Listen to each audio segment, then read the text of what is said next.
was so close to death. It was very scary.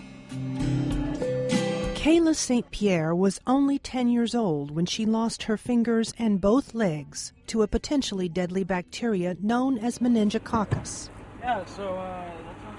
Nick Springer was exposed at summer camp when he was 14 years old. He had to have both his hands amputated and both his legs amputated.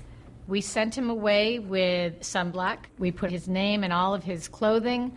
We made sure that we did everything right. The one thing we didn't do is we did not get him vaccinated against meningococcal disease. We didn't know there was a vaccine available to save him. So make the best of this test and don't ask why. Still, Nick and Kayla were lucky. They lived. Evan Bozoff didn't. The bacteria infected his blood so badly that even amputation was not enough to save him.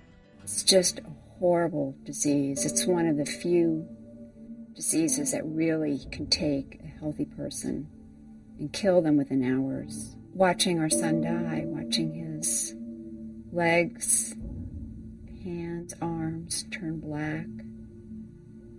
We didn't know what else to do. We would watch numbers on all the machines hooked up to him.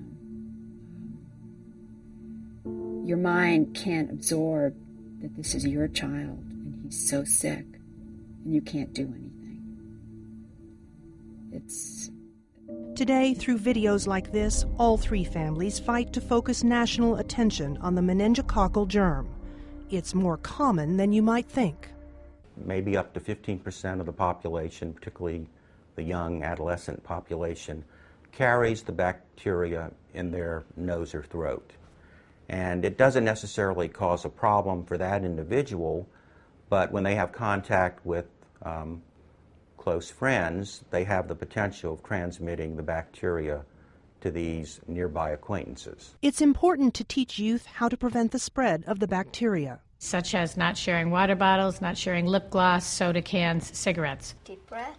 It's even more important to have your child vaccinated. Unfortunately, today's vaccines only cover 4 of the 5 strains of meningococcal bacteria. So even after a vaccination, experts stress knowing the disease's early warning signs. When it attacks the tissues or meninges of the brain and spinal cord, it's called meningitis. The child may be vomiting, may have a headache, may have a high fever, may have a stiff neck, but might not have all of these symptoms. That's the worry about this disease. It can present itself as the flu, and many times goes unrecognized until it's too late. Meningococcal meningitis took away my legs, my fingers, my kidneys. I was so close to death. Sometimes when I look at my body, I just feel very self-conscious, like I'm not like the other kids around me.